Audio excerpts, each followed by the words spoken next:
semuanya, jumpa kembali dengan kami berdua yang pastinya akan membahas hal-hal menarik seputar pembelajaran kelas 11.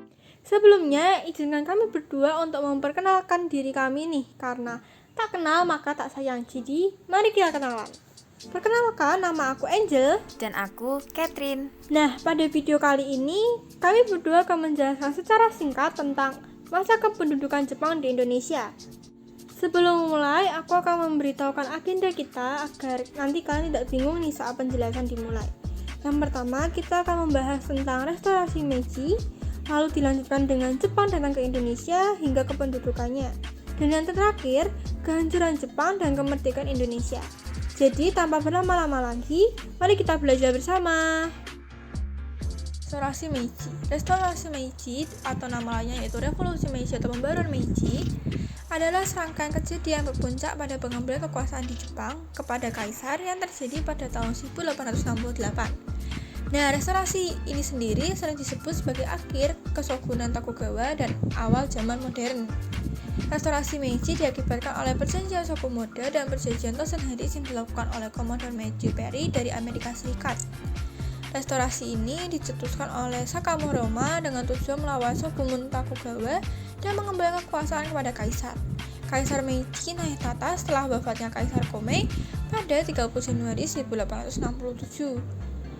Nah, pada tahun 1869, Daimyo Domen Tosa, Domen Hisan, Domen Satsuma, dan Domen Chosu yang telah berjasa melawan kekuasaan Koshugunan nih. Dengan adanya penghapusan wilayah domain, maka untuk pertama kalinya tercipta pemerintahan Jepang yang berpusat dan berkuasa di semua wilayah negeri. Perubahan pada saat masa Meiji. Perubahan ini diberikan menjadi 5 bidang, yaitu militer, ekonomi, sosial, hukum, dan pendidikan. Kita bahas satu persatu terlebih dahulu dari bidang militer. Nah, untuk bidang militer itu ada 3 perubahan, yaitu melaksanakan wajib militer untuk laki-laki yang berusia 20 tahun selama 4 tahun, membentuk tentara nasional dan membeli berbagai perlengkapan senjata dari bangsa barat. Untuk bidang ekonomi itu ada membangun pabrik industri, membangun sarana transportasi dan komunikasi, membangun pelabuhan-pelabuhan Jepang secara modern, dan mendirikan bank untuk pinjaman modal. Untuk bidang sosial, yang pertama adalah menghapus 4 kelas dalam sistem kemasyarakatan Jepang, yaitu bijaksanawan, petani, seniman, dan pedagang. Lalu ada menghapus sistem feodalisme dan menggantikannya dengan sistem pemerintahan terpusat. Dalam bidang hukum, ada mengubah sistem hukum dan konstitusinya menjadi model hukum dan konstitusinya barat. Bidang pendidikan melaksanakan wajib belajar 6-14 tahun, memberikan beasiswa bagi pelajar Jepang yang belajar di negara-negara barat, mendatangkan guru dan konsultan pendidikan dari barat, menerjemahkan banyak buku ilmu pengetahuan dari barat ke dalam bahasa Jepang. Kedatangan Jepang di Indonesia. Pada tanggal 11 Januari 1942, tentara Jepang Right Wing Unit dan pasukan Angkatan Laut Kure yang berjumlah 20.000 mendarat di pantai timur wilayah Tarakan. Pasukan KRIL menyerah pada tanggal 12 Januari 1942 sehingga Tarakan merupakan wilayah pertama yang jatuh ke tangan Jepang. Kemudian, mulai menguasai wilayah Balikpapan, Samarinda, Pontianak, Banjarmasin, dan Palembang. Pada 1 Maret 1942, Jepang berhasil mendarat di 3 tempat sekaligus, yaitu di Teluk Banten, Eretan Wetan atau Jawa Barat, dan Kragen atau Jawa Tengah. Akhirnya, tanggal 5 Maret 1942, Batavia pun jatuh ke tangan Jepang. Belanda menyerahkan wilayah jajahan atas Indonesia kepada Jepang tanpa syarat di Kalijati Jabar tanggal 8 Maret 1942 yang disebut dengan Perjanjian Kalijati. Selanjutnya, Jepang membentuk pemilihan militer yang terdiri dari 1. Pemerintah Tentara ke-16 Angkatan Darat dengan wilayah Jawa dan Madura Pusat Jakarta. 2. Pemerintah Tentara ke-25 Angkatan Darat dengan wilayah Sumatera Pusat Bukit Tinggi. 3. Pemerintah Armada Angkatan Laut dengan wilayah Kalimantan, Sulawesi, Nusa Tenggara, Papua, dan Maluku Pusat Makassar. Tujuan Jepang menyerang dan menduduki Hindia Belanda adalah untuk menguasai sumber daya alam dan minyak bumi. Berikut ini adalah faktor Jepang mudah diterima oleh bangsa Indonesia. 1. Menyerahnya Belanda kepada Jepang. 2. Jepang berjanji akan memberikan kemerdekaan kepada bangsa Indonesia. 3. Jepang bersikap simpatik terhadap aktivis yang ditawan Belanda pada masa pergerakan nasional. 4. Jepang menjanjikan kemudahan seperti diperbolehkannya memutar lagu Indonesia Raya, bendera merah putih berkibar, dan penggunaan bahasa Indonesia. 5. Diperbolehkan untuk melakukan ibadah sesuai dengan keyakinan.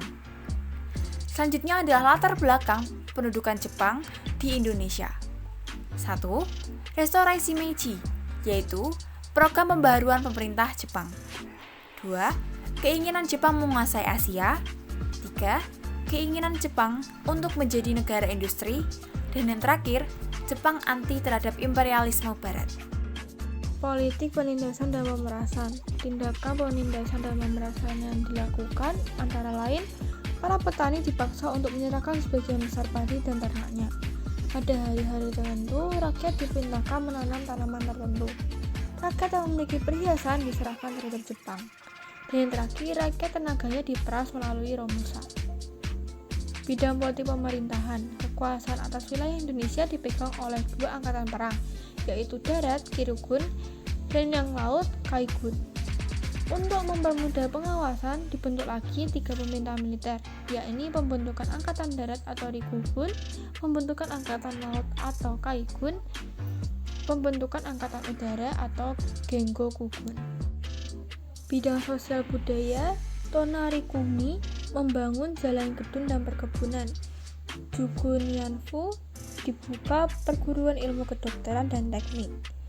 Keiminbun Kasidoso terjadi perubahan dalam sistem stratifikasi sosial. Japanisasi propaganda menggunakan kebudayaan lagu karya dan drama. Bidang ekonomi membentuk Kumiai dipaksa menanam tanaman pajak. SDA Indonesia dikuras habis untuk kepentingan pemerintahan Jepang. Bidang pertahanan militer, Jepang membentuk berbagai organisasi semi-militer dan militer, yaitu ada PETA, Kyugun, Seinendan, Keibundan, Barisan Pelopor atau Barisan Benteng, Fujinkai, Gakukotai atau Barisan Pelajar, Heiho atau Hizbullah. Perlawanan terhadap pemerintahan Jepang. Perlawanan ini dibagi menjadi 2, yaitu yang pertama adalah perlawanan kooperatif, dan yang kedua adalah perlawanan bawah tanah. Pada perlawanan kooperatif diperankan oleh I.R. Soekarno, Muhatta, Mas Mansur, dan Ki Hajar Dewantoro. Sedangkan untuk perlawanan bawah tanah yaitu kelompok Soekarni, kelompok Sultan Syahrir, kelompok Ahmad Subarjo, dan kelompok Pemuda Persatuan Mahasiswa. Pemberontakan Indonesia dibagi menjadi 5, yaitu Aceh Angkat Senjata atau Perlawanan Rakyat Aceh, Perlawanan di Singapama, Perlawanan di Indramayu, Rakyat Kalimantan Angkat Senjata, Perlawanan Rakyat Irian, dan PETA di Blitar Angkat Senjata. Berakhirnya kependudukan Jepang. Pada akhir tahun 1944, Jepang yang mulai mengalami kekalahan tidak ingin melepas Indonesia, sehingga membawa perjanjian kemerdekaan bagi bangsa Indonesia. Pemerintahan militer Jepang yang diwakili oleh Komando Angkatan Darat ke-16 dan ke-25 menyetujui pembuatan BPUPKI. BPUPKI atau Badan Penyelidikan Usaha-Usaha Persiapan Kemerdekaan ini memiliki 2 sidang. Untuk sidang yang pertama, ada 3 usulan untuk asas dasar negara, yaitu dari Ho Chi Minh yang berpidato pada tanggal 29 Mei 1945, yang kedua ada Dr. Supomo yang berpidato pada tanggal 31 Mei 1945 dengan gagasan dasar negara Indonesia Merdeka. Lalu yang ketiga ada I.R. Soekarno yang berpidato pada tanggal 1 Juni 1945 dengan gagasan Pancasila. Karena belum disepakati, maka dibuatlah Panitia 9. Setelah itu, I.R. Soekarno sebagai ketua melaporkan hasil kerja berupa dokumen rancangan asas dan tujuan. Sidang kedua BPUPKI. 11 Juli 1945, Sidang Panitia Perancang UUD membahas pembentukan lagi panitia kecil di bawahnya, yang tugasnya adalah khusus merancang isi dari UUD yang beranggotakan 7 orang. Pada tanggal 13 Juli 1945, Sidang Panitia Perancang UUD membahas hasil kerja panitia kecil di bawahnya. Kemudian, pada tanggal 14 Juli 1945, Sidang Pleno BPUPKI menerima laporan panitia perancang UUD yang dibacakan oleh ketua panitianya sendiri, yaitu I.R. Soekarno. Dalam laporan tersebut membahas mengenai rancangan UUD dan di dalamnya tercantum 3 masalah pokok. Yang pertama, pernyataan tentang Indonesia Merdeka. Yang kedua, pembukaan Undang-Undang Dasar. Dan yang terakhir adalah batang tubuh Undang-Undang Dasar yang kemudian dinamakan sebagai Undang-Undang Dasar 1945. PPKI, tanggal 7 Agustus 1945, BPU PKI dibubarkan dan digantikan dengan PPKI atau Panitia Persiapan Kemerdekaan Indonesia yang beranggotakan 21 orang terpilih, yang dipilih oleh Marsikal Terauchi. PPKI bertugas untuk menyiapkan kemerdekaan Indonesia. Kronologi kekalahan Jepang oleh Sekutu. Kondisi Jepang dalam Perang Asia Timur Raya semakin memburuk. Satu persatu wilayahnya mulai diambil alih oleh Sekutu. Dan pada tanggal 6 Agustus, kota Hiroshima dijatuhi bom. Lalu disusul pada tanggal 9 Agustus 1945, kota Nagasaki dijatuhi bom. Kemudian Jepang menyerah tanpa syarat kepada Dampak kependudukan Jepang. Bidang militer. Para pemuda Indonesia diberi pendidikan militer melalui organisasi PETA. Mereka akhirnya menjadi inti kekuatan dan pergerakan perjuangan rakyat Indonesia untuk mencapai kemerdekaan. Bidang pendidikan. Pendidikan berkembang pesat dibanding pada masa Hindia Belanda. Bangsa Indonesia diberi kesempatan untuk sekolah di sekolah yang dibangun oleh pemerintah. Bahasa Indonesia pun digunakan sebagai bahasa pengantar pada sekolah-sekolah. Bidang politik. Organisasi politik di Indonesia tidak berkembang, bahkan dihapuskan oleh Jepang. Bidang sosial. Jepang memperkenalkan sistem Tonorigumi atau rukun tetangga yang biasanya disebut dengan singkatan RT yang tergabung dalam ku atau desa. Kehidupan sosial masyarakat sangat memprihatinkan sebab rakyat harus memenuhi kebutuhan perang Jepang dalam menghadapi musuhnya. Rakyat juga harus kerja paksa atau romusa yang menyebabkan jatuhnya banyak korban akibat kelaparan dan terkena penyakit. Banyak wanita Indonesia yang dijadikan wanita penghibur atau Jugun Inganfu pada masa itu.